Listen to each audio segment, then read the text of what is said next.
Schwannoma vestibular, um tumor de crescimento lento, benigno, pode ser de 1 centímetro, 4 centímetros, 5 centímetros, ou mais ou menos.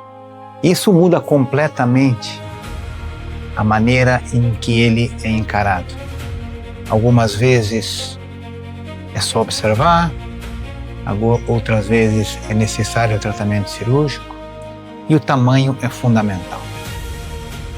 Às vezes, lesões que parecem impossíveis, como grandes tumores localizados no ângulo ponto cerebelar, podem ser removidos cirurgicamente desde que o paciente e o médico entendam a complexidade do procedimento. Tumores grandes, a possibilidade de preservar as funções completamente é menor, mas não é impossível. O que faz essa diferença? Treinamento, a experiência e a dedicação. Nesses 30 anos de neurocirurgia, temos visto e operado centenas de pacientes com schwannoma vestibular. Cada caso é diferente e vamos aprendendo cada um e as dificuldades de cada procedimento. O caso da Adriele foi muito interessante. Era um tumor grande, ela com muito poucos sintomas, tinha passado por vários médicos, cada um dizendo uma coisa diferente. É impossível, vai sair completamente sequelada, você nunca mais voltar à sua vida normal, a sua face nunca será igual. Quando vimos o caso, vimos que era realmente um tumor grande, que o procedimento cirúrgico não seria tão simples, porque em neurocirurgia não existe procedimento simples. No entanto, existiam algumas peculiaridades que, com a nossa experiência, nos fazia crer que era possível fazer o procedimento e preservar as funções. A audição é um pouco difícil nesses tumores grandes, mas o facial e o resto de função motora era possível. E graças a Deus, com o tempo necessário, cirurgia longa, resultado satisfatório. Isso não tem preço. Isso vale principalmente para aquelas pessoas que vão consultar com um médico e outro e saem completamente desesperadas. Te acalma, tá? Tá tudo bem. Passou já. Tudo bem, tá?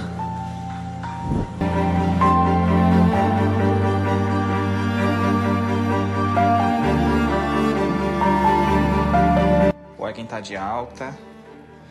Daqui a pouquinho vamos lá pro hotel. Tá comendo o macarrãozinho dela. Olha o que é. Purê.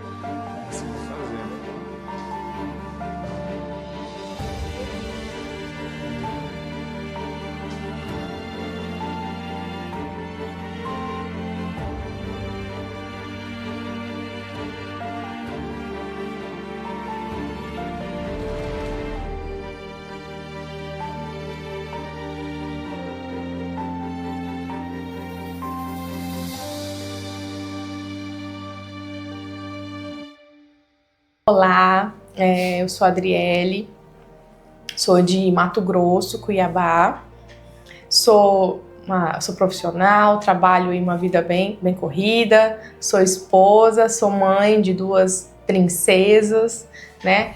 E hoje eu vim contar aí um pouquinho da minha história. Eu fui mãe recentemente. E aí fiquei afastada, né, da licença maternidade, e quando eu voltei da licença maternidade, eu comecei a sentir um pouco de perca de audição. E eu não parei, eu fui me adaptando com aquele barulho, né, e também o zumbido, que deu zumbido e um pouco de perca de audição.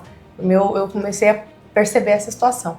Mas eu não parei, eu continuei com a minha vida normal, acordo cedo, vou correr, volto, trabalho o dia inteiro, busco filho na escola, aquela loucura. E eu não dei muita atenção. E o zumbido, ele só foi, assim, cada vez mais aumentando. E eu falei assim, nossa, eu preciso ir no médico, mas tem que levar as filhas no médico, que é bem... E aí nunca dava tempo. Então a gente fiquei aí uns 2 meses aí com esse barulho. no ouvido e tentando me adaptar e vai passar. E decidi procurar um otorrino. E cheguei e falei, ó, é zumbido, não sei mais o que aconteceu. Aí fizemos todos os exames e deu perca súbita, né? Perca total aí da audição. E ela falou que, vamos tentar ainda uma esperança, usar um aparelho, alguma coisa. E para tirar alguma situação, vamos fazer uma ressonância, né? Só por desencargo mesmo. E aí fiz a ressonância e no dia... Aí eu fiquei olhando toda hora para ver o resultado, né? E aí no dia 10 de junho, eu num curso muito importante na minha vida profissional, na metade assim do curso, no treinamento, eu peguei o celular e falei assim, vamos ver se o laudo saiu, né? E aquele laudo saiu, meu coração acelerou e eu não entendi nada daquele laudo. Aí, automaticamente, eu já joguei na internet para me ajudar a saber o resultado. E aí, desmoronou meu chão, né?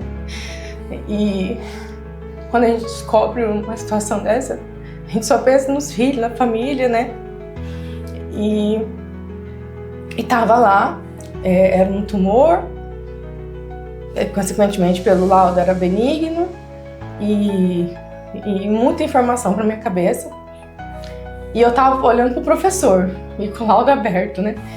E aí o professor falou assim, nesse exato momento, assim, ele falou assim, era um curso bem importante na minha carreira, então era né? Aí ele falou assim, gente, se alguém aqui tem algum problema, alguma coisa, levanta a mão, né?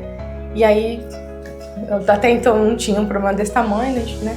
Ele falou assim, agora, gente, então vamos cuidar, né? Não adianta a gente achar que tá tudo perdido. E aí ele foi falando aquilo assim, falei, nossa, né? Vamos lá, vamos resolver, vamos atrás da informação. E aí eu segurei até a tarde, não contei pro meu esposo, mas ele percebeu, aí ele ficava, o que foi? Tá tudo bem? E eu não contei pra ele. Então no final do dia foi quando ele foi me ver, eu tava, né, eu tinha chorado muito. E aí foi quando eu falei pra ele que tinha acontecido o laudo lá, né? Aí ele pegou na minha mão e falou assim, tamo junto nessa. Foi assim, meu porto seguro, falou, toma aqui, vou te ajudar, não vou largar de você em nenhum momento, tamo junto. Vamos enfrentar essa junto. Foi essa palavra que ele falou, vamos enfrentar essa juntas. Olá, eu me chamo Orleans, sou esposo da Adriele. Nós estamos juntos há mais de 6 anos e a gente tem 2 filhas maravilhosas, a Laura Vick e a Luísa Bianca. A Laura Vick tem 4 anos e a Luísa Bianca acabou de completar 9 meses. E esse momento da descoberta do tumor da Adriele foi um momento em que nosso chão literalmente abriu, né? Embora a gente tenta ser racional a todo momento, a gente fica com uma abalo emocional muito grande. Então, o primeiro momento vem um abalo emocional muito forte, né, em toda a família. Eu fiquei muito abalado com essa situação, mas tentando transmitir para ela uma segurança, tentando transmitir para ela uma situação de controle. E aí a gente começou a buscar, né, todas as possibilidades. Nós vínhamos de uma rotina muito corrida, uma rotina em que a gente trabalhava 12, 15 horas por dia, ela sempre muito ocupada, eu sempre muito ocupado, os finais de semana a gente curte muito a família, e essa descoberta foi algo assim que realmente chegou e parou a nossa vida. Naquela semana, depois da data que a gente descobriu, foi no dia 10 de junho a descoberta, comecei a marcar neurologista, e a gente começou, através de relacionamentos, buscar contatos de pessoas que tinham indicação sobre isso. Conhecemos o primeiro neurologista em Cuiabá, e a gente estava com a expectativa de que ele iria nos acalmar, mas infelizmente isso não aconteceu. O caso era um caso grave, era um caso sério, e precisava de um tratamento especializado. E nessa conversa com ele teve uma coisa que foi importante, porque ao final da consulta eu perguntei para ele se a gente tivesse a oportunidade de ir para algum outro lugar com mais recurso, com mais referência, se fosse alguém da família dele, o que ele faria? e ele falou assim, vai. Ele falou, vai. E aquilo foi como um selo de que nós precisávamos buscar um especialista. Nós precisávamos buscar alguém que tenha conhecimento, que era referência nesse tema. Na sexta-feira de tarde, do dia 12, a gente foi uma segunda consulta.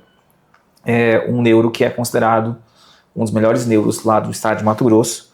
Ele acalmou um pouco a gente, mas a gente tinha ainda uma grande situação que era qual hospital fazer tudo isso, né? Então nós tínhamos um médico até razoavelmente bom, mas nós precisávamos também não só do médico, mas uma equipe completa, um hospital bom, um centro de referência, e para que a gente tivesse segurança.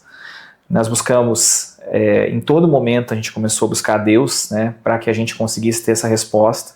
E no domingo, Deus parece que começou a nos iluminar, assim. A gente marcou algumas consultas em São Paulo, foram 3 consultas em São Paulo, né, com neuros diferentes, e a quarta consulta com médicos fora foi com o Dr. Luiz Borba, que foi uma recomendação de uma pessoa da família, né, foi a nossa última consulta.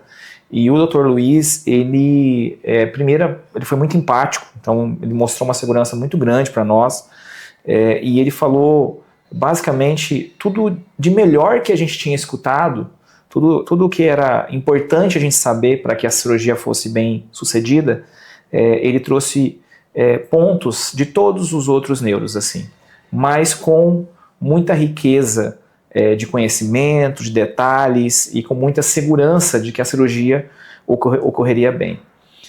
Naquele dia a gente decidiu que seria ele, e olhando as redes sociais, né, ainda descobrimos que nós tínhamos um amigo em comum, uma pessoa que tinha feito uma cirurgia 2 anos antes com ele, e coincidentemente é um amigo que a gente compartilhava inclusive almoços e situações muito próximas da minha família.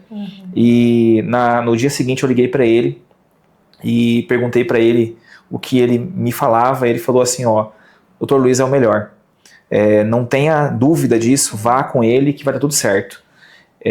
Coincidentemente faz 2 anos que esse amigo operou, e no dia da cirurgia da minha esposa ele estava, inclusive aqui em Curitiba, com o doutor também no retorno médico, e reforçou ainda mais essa segurança que nós precisávamos, né? Nós descobrimos tudo isso dia 10, imediatamente marcamos a cirurgia. Era um tumor grande, um tumor de mais de 3,5 cm. Ele estava pressionando uma região do cérebro muito importante, uma região vital, né? Inclusive, por ser um tumor benigno, isso nos acalma um pouco, mas o tamanho que ele estava e a região que ele estava era uma região que esperava muitos cuidados, era uma questão de vida mesmo. Os riscos de uma cirurgia como essa, eles são vários, né? A gente foi descobrindo ao longo da nossa caminhada, nas consultas com os neurologistas, né? Eu acabei marcando várias consultas, tomei a iniciativa mesmo de puxar isso para mim, deixar ela um pouco mais tranquila. E aí a cada consulta com um neurologista, com um neurocirurgião, ele foi trazendo um pouquinho disso, né? Além disso, nós tivemos as consultas que a gente acaba fazendo ali através da internet, olhando um pouquinho, e tudo aquilo que a gente tinha de receio acabou que se confirmavam, né, essas possibilidades de risco ao longo das consultas. Então, ela tinha a possibilidade de uma sequela com o nervo facial, o que era algo que a gente se preocupava bastante, né? Então tínhamos que tirar esse tumor e preservar esse nervo facial, e o Dr. Borba, ele conseguiu executar isso com muita maestria, né? Ele conseguiu tirar 100% do tumor e ao mesmo tempo preservar o nervo facial, né? E não gerar nenhuma sequela nesse sentido.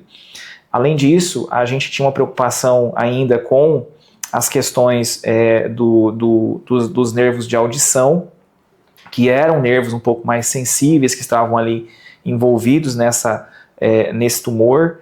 Esse é um risco um tanto quanto maior da cirurgia, mas a gente também teve um sucesso no ponto de vista médico disso, de preservação do nervo, né?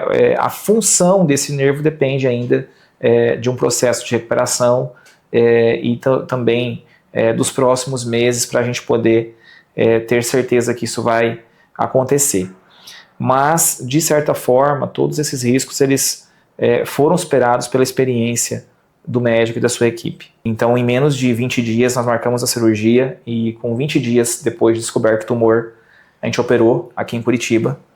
Uma cirurgia longa, uma cirurgia que durou mais de 10 horas o tempo entre a entrada no centro cirúrgico e a saída do centro cirúrgico. E foi um momento assim muito apreensivo para mim como esposo, né, para a família toda, mas ao mesmo tempo a gente estava muito convicto de que essa era a decisão que nós tínhamos que ter tomado e muito firmes, né, com a segurança da equipe médica e em Deus principalmente, mais uma vez, que nos dá toda essa segurança, essa força naquele momento, né? Foram uma cirurgia longa, eu vi ela no final da cirurgia e embora tenha sido muito bem sucedida a cirurgia, a gente é leigo no assunto, então a gente, quando vê depois da cirurgia, você toma um certo susto ali, um baque, porque a pessoa ela tem um período de recuperação. E aí tudo aquilo que ela fazia antes, parece que foi uma preparação para isso, porque ela acorda de manhã, ela acorda às 5, 5:30 da manhã, vai correr, vai caminhar, come bem, come coisa saudável, nunca se expôs a atividades de risco, né? Então assim, tem uma saúde muito boa, graças a Deus por ter essa saúde boa, por ser jovem, praticar exercício e tudo isso, ela teve uma cirurgia longa, muito bem sucedida, sem intercorrências. O doutor, ao final da cirurgia, ele conversou comigo e me deu uma tranquilidade muito grande de que havia retirado o tumor por completo. Nós tínhamos uma preocupação com sequelas, graças a Deus isso não aconteceu. E ela está bem, nós estamos aqui hoje, são 8 dias de cirurgia. Felizes, gratos aí por tudo. E tem sido, cada dia que a gente está vivendo isso, tem sido um período de gratidão, porque cada dia está melhor, né? Minha esposa saiu da UTI com 2 dias, saiu do hospital com 5 dias, e nós fomos para um apartamento, e há 2 dias, então há 7 dias de cirurgia, ela voltou a cozinhar, voltou a fazer algumas atividades simples dentro de casa, mas que fazem toda a diferença para uma boa recuperação. Da minha parte, acho que fica uma grande gratidão a todos que participaram desse processo. A gente sempre pediu para Deus nos iluminar, para que a gente pudesse fazer a melhor escolha. Eu como marido, como pai, como o responsável, de certa forma, de dentro do lar, eu me sinto no dever de proteger. E como que a gente protege um caso desse na família, né? A minha recomendação é que a gente haja com primeiro, com muito alinhamento àquilo que Deus nos diz, e segundo, que a gente coloque todas as possibilidades realmente na mesa para que a gente possa fazer a melhor escolha. Eu acho que a maneira que eu tinha de proteger ela era fazer a melhor escolha e prover para que essa escolha fosse possível, fosse realizável. E a gente está aqui hoje contando nossa história, né, com ainda com os pontos, né? Ainda, né, em recuperação, mas assim com uma certeza de que a gente fez aquilo que Deus nos permitiu e que Deus nos deu a oportunidade, né? Então fica a nossa gratidão. Espero que para quem esteja vendo isso, né, possa tomar os seus cuidados também, porque no caso dela a gente não tinha a menor ideia de que isso pudesse acontecer, né? E a gente teve isso e superamos isso. Então estamos superando, mas bem encaminhados aí. Estamos fora de casa aí um tempinho, né? Cada família pegou, uma cuida disso, uma cuida disso. Pegamos estradas, viemos para Curitiba, graças a Deus, sucesso aí na minha evolução, um quadro muito bom, né, mano? Assim, muito bom, um tipo muito raro, né? A gente acabou de passar aqui no retorno com o médico, então um tipo muito específico, muito raro, mas que com essa expertise, com essa segurança, com essa experiência, né, do médico e de toda a equipe, a gente consegue ter um resultado muito bom. Hoje eu consigo olhar para trás e perceber que aquela fase tão difícil também me transformou. Eu aprendi a valorizar tempo, família, Deus, de uma forma que eu não imaginava. Em medicina, a gente sabe que cada paciente é um paciente. E a sintomatologia, o diagnóstico, apesar de parecerem iguais, podem ser completamente diferentes. E em neurocirurgia, mais ainda. Cada cirurgia tem suas peculiaridades. Se a minha história puder levar esperança para alguém que esteja passando por um momento parecido, então tudo isso também terá um propósito.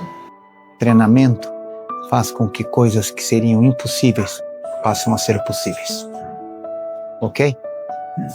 Um abraço.